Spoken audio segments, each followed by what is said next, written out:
नमस्कार दोस्तों। हम गांव जाने की वजह से अपने वीडियो अपलोड नहीं कर पा रहे थे, तो इसके लिए हम आपसे क्षमा चाहेंगे। और हमने आपको गांव में पत्तियों के बारे में समझाया था और पत्तियों को हमने दिखाया था, पत्तियों की संरचनाएं दिखाई थी, पत्तियों के प्रकार को बताया था और पत्तियों के बारे में जो है कि बताया था हमने। और पत्तियों में जो जो संरचनाएं हैं, जो जो हम दिखा सकते थे, उसको हमने दिखाया था। जो है कि हम विज्ञान में सेल नामक टॉपिक पढ़ रहे थे। और सबसे पहले तो ये देखिए कि विज्ञान जो है कि बहुत बच्चों को ये लगता है कि बहुत टफ सब्जेक्ट है, या बहुत बच्चे विज्ञान से जो है कि थोड़ा भागते हैं। तो ऐसा है नहीं, विज्ञान बहुत टफ सब्जेक्ट नहीं है अगर हम उसे अपने रियल लाइफ में, वास्तविक जीवन में ला करके। क्योंकि ये सब जो भी घटित हो रहा है विज्ञान में, जो भी हम चीजें पढ़ रहे, कोशिका पढ़ रहे थे, खोज पढ़ रहे थे, कोशिका की खोज पढ़ रहे थे, कोशिकाओं की संरचनाएं पढ़ रहे थे, कोशिका में क्या क्या पाया जाता है, कोशिकांग कौन कौन से, जो भी हम पढ़ रहे थे, तो ये सब वास्तविक जीवन से संबंधित है। तो अगर हम विज्ञान को वास्तविक जीवन में ला करके अगर हम पढ़ते हैं तो हमें, हमारे लिए विज्ञान बहुत ही आसान हो जाएगा समझना। और सिर्फ विज्ञान ही क्यों, कोई भी सब्जेक्ट, कोई भी विषय है जिसे हम वास्तविकता से जोड़ के अगर पढ़ेंगे तो वो हमारे लिए बहुत ही आसान हो जाएगा समझना। और विज्ञान तो वास्तविकता से ही संबंधित है, तो उसे हम वास्तविकता में ला करके पढ़ेंगे तो हमें और भी अच्छे से समझ में आएगा। और विज्ञान को बहुत ज्यादा टफ में लेने की जरूरत नहीं है, बहुत टफ सब्जेक्ट नहीं है, बहुत ही आसानी से हम समझाएंगे। और बिल्कुल बेसिक से हम पढ़ा ही रहे हैं, बिल्कुल बेसिक से समझा रहे हैं। और जो भी दिक्कत आएगी, जो भी समस्याएं होंगी, जो सवाल पूछने होंगे, वो आप लोग कमेंट सेक्शन में कमेंट करके पूछ लीजिएगा। बाकी हम अपनी तरफ से कोई भी टॉपिक ऐसा नहीं होगा जिसे हम छोड़ें, हर टॉपिक को हम क्लियर करेंगे बिल्कुल अच्छे से। आगे हम देखते हैं, आगे हम सेल नामक टॉपिक पढ़ रहे थे जिसमें हमने कोशिका झिल्ली पढ़ी थी, कोशिका झिल्ली हमने कंप्लीट की थी, और कोशिका भित्ति हमने पढ़ा था, उसको भी हमने कंप्लीट किया था। आगे हम जीव द्रव्य के बारे में पढ़ेंगे। कोशिका के भाग में हमने पढ़ा था, कोशिका के भाग हमने पढ़े, कोशिका आवरण पढ़ा था, और दूसरा पढ़ा था हमने जीव द्रव्य पढ़ा था। तो कोशिकीय आवरण में हमने पढ़ा था कोशिका झिल्ली, कोशिकीय आवरण में हमने कोशिका भित्ति और कोशिका झिल्ली या प्लाज्मा झिल्ली पढ़ा था। कोशिका भित्ति को हमने पढ़ा था कि ये सिर्फ पादप कोशिकाओं में पाई जाती है, जंतु कोशिकाओं में नहीं पाई जाती हैं। इनका कार्य होता है पौधों को कड़ापन प्रदान करना, इसको कोशिका का कंकाल भी कहा जाता है। और कोशिका झिल्ली में हमने पढ़ा था, कोशिका झिल्ली अर्धपारगम्य झिल्ली की तरह कार्य करती है, या पौधे और पादप दोनों ही कोशिकाओं में पाई जाती है। तो हमने कोशिका झिल्ली और कोशिका भित्ति हमने कंप्लीट कर लिया था। आगे हमें कोशिका जीव द्रव्य के बारे में, आगे हम जीव द्रव्य को कंप्लीट करेंगे। आइए हम देखते हैं जीव द्रव्य के बारे में। पहले तो हम जान लेते हैं कि जीव द्रव्य जो है कि जीव द्रव्य को एक हक्सरे नामक वैज्ञानिक थे, उन्होंने जीव द्रव्य को जो है कि जीवन का भौतिक आधार बताया था। ये जीव द्रव्य शब्द जो है कि पुरकिंजे नामक वैज्ञानिक ने दिया था 1840 ईस्वी में। पुरकिंजे नामक वैज्ञानिक ने जीव द्रव्य शब्द दिया था, तो इसकी खोज का श्रेय भी पुरकिंजे नामक वैज्ञानिक को ही दिया जाता है। और जीव द्रव्य में हमने पढ़ा भी था, जीव द्रव्य के दो भाग पढ़े थे हमने, दो भाग, कोशिका द्रव्य और केंद्रक से मिलकर बना होता है जीव द्रव्य। और कोशिका द्रव्य में जो है कि कोशिका द्रव्य में बहुत सारे कोशिकांग पाए जाते हैं, कोशिकांग पाए जाते हैं जैसे माइटोकॉन्ड्रिया, लवक और राइबोसोम, लाइसोसोम और रिक्तिका और तारककाय इत्यादि जो है कि कोशिका द्रव्य में कोशिकांग पाए जाते हैं, जिसे ऑर्गेनली बोलते हैं। और केंद्रक हमने पढ़ा था, केंद्रक में डीएनए, आरएनए और गुणसूत्र पाए जाते हैं। तो केंद्रक और कोशिका द्रव्य दोनों को मिला करके जो है कि जीव द्रव्य कहा जाता है। और हम देखते हैं आगे, लिखने के साथ साथ हम समझते भी रहेंगे और देखते भी रहेंगे। तो हम जीव द्रव्य से शुरुआत कर, हम कोशिका झिल्ली और कोशिका भित्ति हमने पढ़ लिया था, आगे हम जीव द्रव्य पढ़ेंगे। देखिए कोशिका भाग हमने पढ़ा था,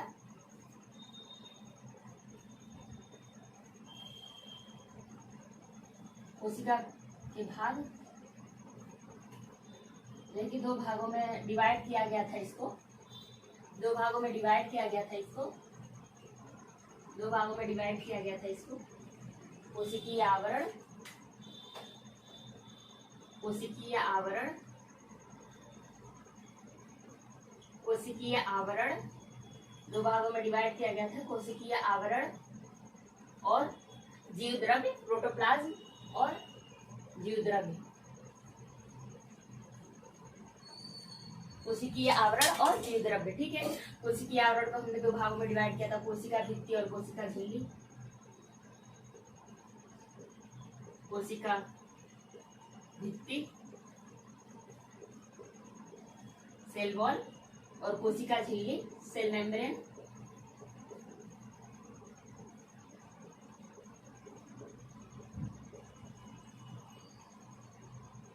सेल मेम्ब्रेन। ठीक है, हमने 2 भागों में इसको डिवाइड किया था, इसको हमने कंप्लीट कर लिया था। और जीव द्रव्य को हमने 2 भागों में डिवाइड किया था, जीव द्रव्य को भी, कोशिका द्रव्य और केंद्रक।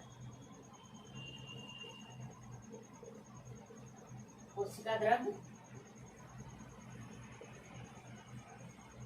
और केंद्रक। क्लियर दिख रहा है आप लोगों को? पीछे वाली वीडियो में क्लियर नहीं दिख रहा था, अभी क्लियर दिख रहा है। तो हमने पढ़ लिया था, देखिए कोशिकीय आवरण, हमने इसे पढ़ लिया था। और हम अब जीव द्रव्य को पढ़ेंगे। जीव द्रव्य पढ़ेंगे हम। जीव द्रव्य में हमने पढ़ा जीवन का आधारभूत द्रव्य। किसने कहा था? हक्सले नामक वैज्ञानिक थे, उन्होंने जीव द्रव्य को जीवन का आधारभूत द्रव्य, जीवन का भौतिक आधार कहा था। सबसे पहले तो जीव द्रव्य शब्द जो है कि पुरकिंजे नामक वैज्ञानिक ने दिया था।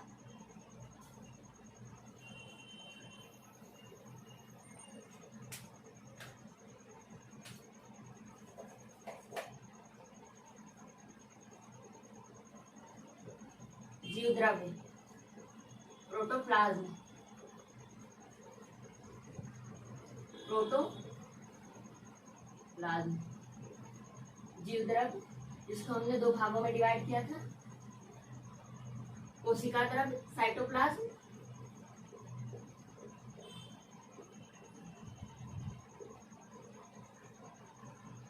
कोशिका द्रव्य और केंद्रक।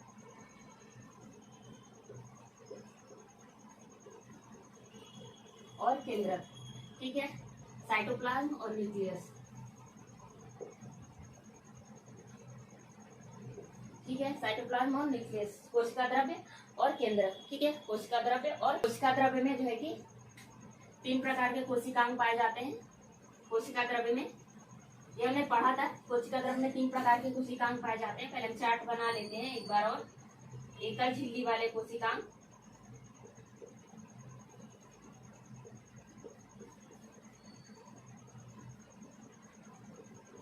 एकल झिल्ली वाले कोशिकांग, ऑर्गेनली,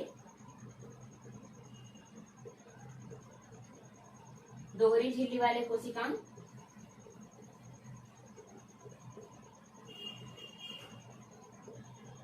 दोहरी झिल्ली वाले कोशिकांग,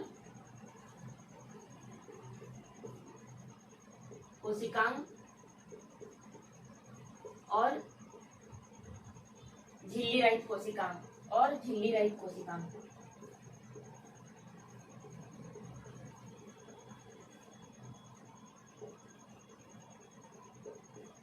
और झिल्ली रहित कोशिकांग। ठीक है, और केंद्रक में हमने गुणसूत्र डीएनए और आरएनए, केंद्रक में पाए जाते हैं गुणसूत्र, डीएनए, आरएनए, जीन इत्यादि जो है कि पाए जाते हैं केंद्रक में। तो लिख लीजिएगा आप लोग, जीव द्रव्य की खोज किसने की थी? पुरकिंजे नामक वैज्ञानिक ने की थी 1840 में। यहाँ लिख लीजिएगा, द्रव्य शब्द दिया था पुरकिंजे नामक वैज्ञानिक ने, और इसीलिए इनको जीव द्रव्य का खोजकर्ता भी कहा जाता है। तो लिख लीजिए पुरकिंजे 1840 में, पुरकिंजे नामक वैज्ञानिक ने 1840 में की। इनको खोजकर्ता भी कहा जाता है, खोजकर्ता शब्द दिया था इन्होंने, तो इनको खोजकर्ता भी कहा जाता है। ठीक है, पुरकिंजे नामक वैज्ञानिक ने किया था। जीव द्रव्य को हक्सले नामक वैज्ञानिक ने जीवन का आधारभूत द्रव्य कहा था और जीवन का भौतिक आधार कहा था। और इसके कहने के पीछे ये कारण था कि जो जितने भी जीवों के अंदर जितने भी जैविक क्रियाएं हैं, संपूर्ण जो जैविक क्रियाएं हैं जीवों के अंदर, वो इसी जीव द्रव्य में संपन्न होती हैं। तो इसलिए इन्होंने जीवन का आधारभूत द्रव्य कहा था हक्सले नामक वैज्ञानिक ने, क्योंकि जीवन के जितने भी संपूर्ण जैविक जो क्रियाएं होती हैं वो जीव द्रव्य के अंदर ही होती हैं। देखिए, हम लोग फिगर के माध्यम से समझते हैं। एक रफली हम फिगर बना लेते हैं कोशिका का। देखिए, दिख रहा है आप लोगों को? देखिएगा, हमने फिगर वैसे बनाया है, पहले की वीडियो में हमने फिगर बना दिया है, आप लोग उसे एक बार देख लीजिएगा।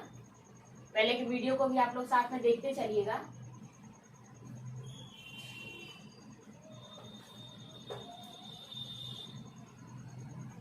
कोशिका झिल्ली है ये।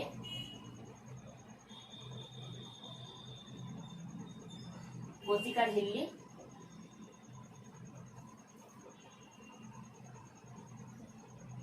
और ये केंद्रक झिल्ली, ये केंद्रक झिल्ली और ये केंद्रक, क्या है, केंद्रक। ठीक है, तो हम जीव द्रव्य समझते हैं। तो ये जो है कि कोशिका है, पूरी कोशिका है और कोशिका ये झिल्ली है और यहाँ केंद्रक है और ये केंद्रक झिल्ली है।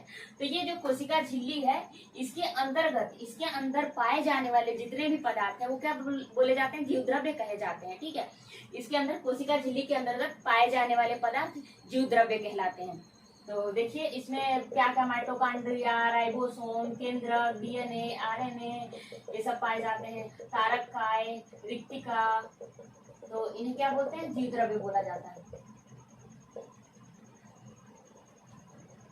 डीएनए, जीन, गुणसूत्र, ठीक है, तो इसे हम क्या बोलते हैं, जीव द्रव्य। क्या है, कोशिका झिल्ली के अंदर पाए जाने वाले संपूर्ण पदार्थ क्या कहलाते हैं, जीव द्रव्य कहलाते हैं। क्या कहलाते हैं, जीव द्रव्य कहलाते हैं। और इसी जीव द्रव्य के अंतर्गत जीवों की संपूर्ण जैविक क्रियाएं संपन्न होती हैं। और इस आधार पर हक्सले नामक वैज्ञानिक ने जीव द्रव्य को जीवन का भौतिक आधार बताया था। क्या बताया था, जीव द्रव्य को जीवन का भौतिक आधार या जीवन का आधारभूत द्रव्य बताया था। ठीक है, तो देख लीजिएगा आप लोग, ये हम तो लिखवा चुके हैं, वैसे पहले जो हमने समझाया है उसको एक बार हम लिखवा देते हैं। नोट्स रहेगा तो अच्छा रहेगा, समझ में आएगा। रिवीजन करते चलिएगा आप लोग साथ में, बेसिक से बिल्कुल समझा रहे हैं। ठीक है, एकल झिल्ली, दोहरी झिल्ली और झिल्ली रहित कोशिकांग पाए जाते हैं। और एकल झिल्ली वाले में कौन कौन से, तो देखिए एकल झिल्ली में पाया जाता है एंडोप्लाज्मिक रेटिकुलम, 2 प्रकार का हमने बताया था, इसको आगे हम अच्छे से समझेंगे। और एकल झिल्ली में हमने गोल्जी काय भी पढ़ा था, गोल्जी बॉडी।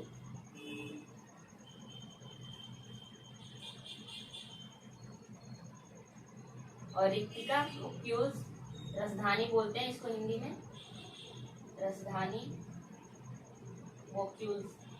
ठीक है, ये एकल झिल्ली वाले हो गए। दोहरी झिल्ली वाले में माइटोकॉन्ड्रिया,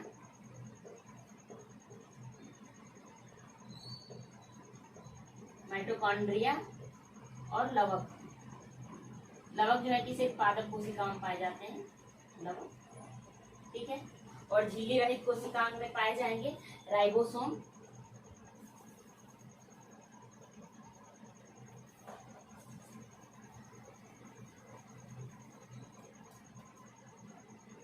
चित्र के माध्यम से समझने में बायोलॉजी बहुत अच्छे से समझ में आती है। बायोलॉजी क्या, कोई भी सब्जेक्ट को आप चित्र के माध्यम से या पाई चार्ट के माध्यम से समझेंगे तो बहुत ही अच्छा रहेगा, इजीली तरीके से समझ में आएगा। राइबोसोम, सेंट्रोसोम, तारक काय,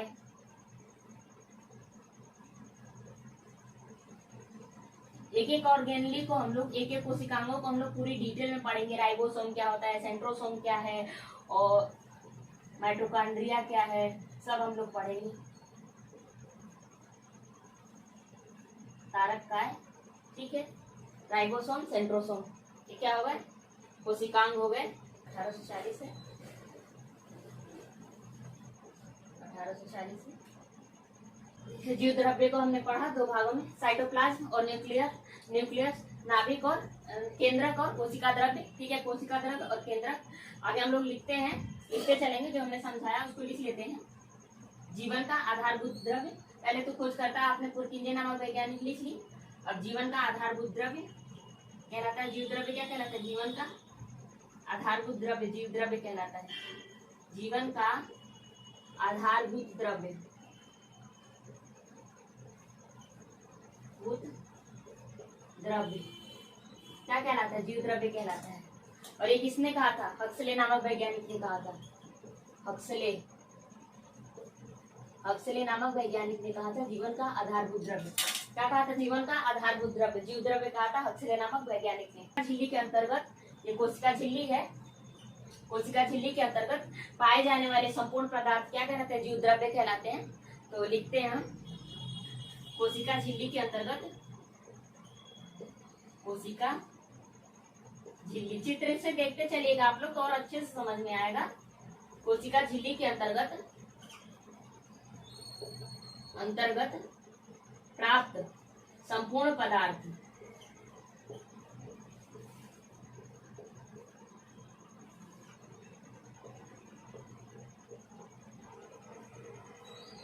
क्या है? जीव द्रव्य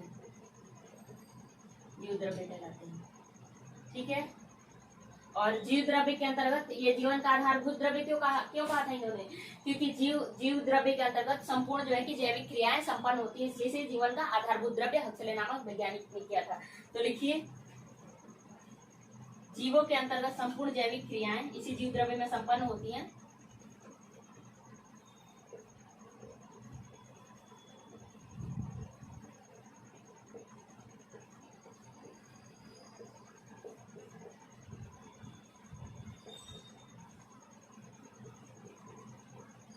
बायोलॉजिकल रिएक्शन, संपूर्ण जैविक क्रियाएं जीव द्रव्य के अंतर्गत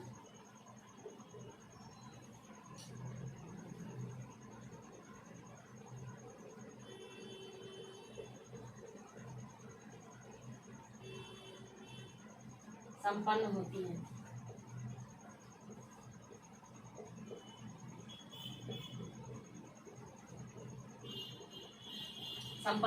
ठीक है। लिख लीजिए आप लोग, जीवन का आधारभूत द्रव्य, इसलिए जीवन का आधारभूत द्रव्य कहा जाता है, संपन्न होती है। यहाँ ये लिख लीजिएगा, इसलिए इसे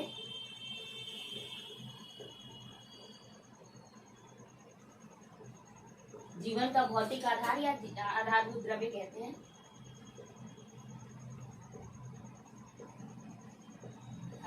भौतिक आधार या आधारभूत द्रव्य कहा जाता है।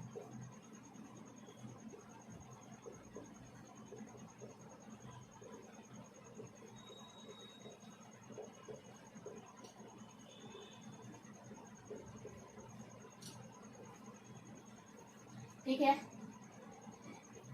है। जीवन के ये जीव द्रव्य के अंतर्गत जो है कि ब्राउनियन मोशन पाया जाता है। ब्राउनियन मोशन हम पढ़ेंगे, ब्राउनियन मोशन को हम आगे पढ़ेंगे, केमिस्ट्री में भी पढ़ेंगे और ब्राउनियन मोशन को हम आगे समझेंगे। तो इसमें बस अभी इतना ही जानिए कि इसमें जीव द्रव्य के अंतर्गत ब्राउनियन मोशन पाया जाता है, ब्राउनियन गति पाई जाती है। तो लिख लीजिए आप लोग, एक लाइन नोट में डाल के लिख लीजिए, ऐसे ही लिख लीजिए, जीव द्रव्य के अंदर गति पाई जाती है, ब्राउनियन मोशन पाया जाता है। क्वेश्चन बन जाएगा डायरेक्टली, द्रव्य के अंतर्गत निम्नलिखित कौन सी गति पाई जाती है? तो ब्राउनियन गति पाया जाता है। और ये जो इसके अंदर ये जो घोल है, ये जो घोल बोला जाता है, क्या बोला जाता है?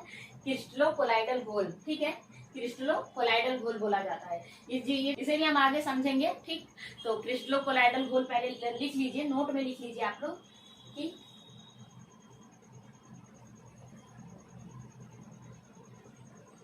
ये जो घोल है, इस घोल को क्या बोलते हैं? क्रिस्टलो कोलाइडल के अंतर्गत सर्वाधिक मात्रा में ऑक्सीजन तत्व पाया जाता है। कौन सा तत्व पाया जाता है? सर्वाधिक मात्रा में ऑक्सीजन नामक तत्व पाया जाता है। ये लिख लिया आप लोगों ने? लिख लिए। तो अमीरेज द्रव्य में जो है कि सर्वाधिक मात्रा में ऑक्सीजन नामक तत्व पाया जाता है, ऑक्सीजन नामक तत्व पाया जाता है। और इसमें 60 से 80% क्या होता है? जल होता है, जिसमें कार्बनिक और अकार्बनिक पदार्थ जो है कि घुले हुए होते हैं।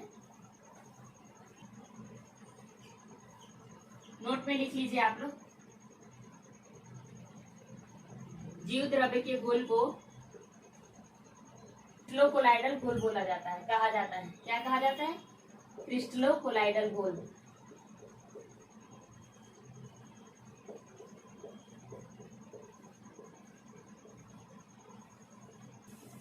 जीव द्रव्य में दूसरा नोट लिखिए, जीव द्रव्य में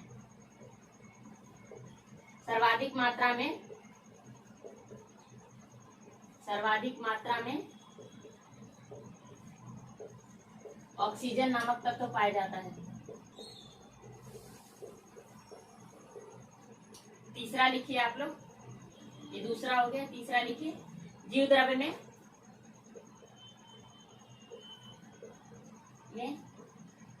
60 से 80% जल प्राप्त होता है, जिसमें कार्बनिक और अकार्बनिक लवण घुले हुए होते हैं, कार्बनिक और अकार्बनिक लवण घुले हुए होते हैं।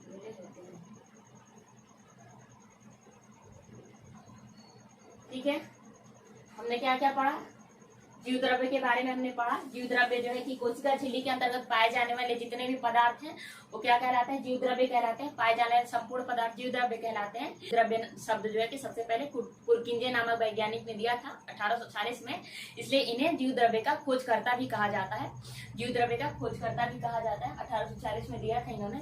फिर हमने पढ़ा कि जीव द्रव्य को जो है कि हक्सले नामक वैज्ञानिक ने जीवन का भौतिक आधार कहा या जीवन का आधारभूत द्रव्य कहा, क्योंकि उन्होंने उसका बेस उन्होंने ये बताया कि जो है कि जीवों के अंतर्गत जितनी भी जैविक क्रियाएं हैं, जो भी बायोलॉजिकल रिएक्शंस हैं, वो जो है कि जीव द्रव्य के अंतर्गत संपन्न होते हैं। इसीलिए उन्होंने जीव द्रव्य को जीवन का भौतिक आधार बताया है। और आगे हम देखे हमने आगे कि जीव द्रव्य को 2 पार्ट में डिवाइड किया, कोशिका द्रव्य और केंद्रक। ये हमने कोशिका द्रव्य और केंद्रक पढ़ा। आगे हम कोशिका द्रव्य के बारे में पढ़ेंगे। आज के लिए फिलहाल इतना ही। और आज हमने जो जो पढ़ा उसे आप लोग रिवाइज कर लीजिएगा।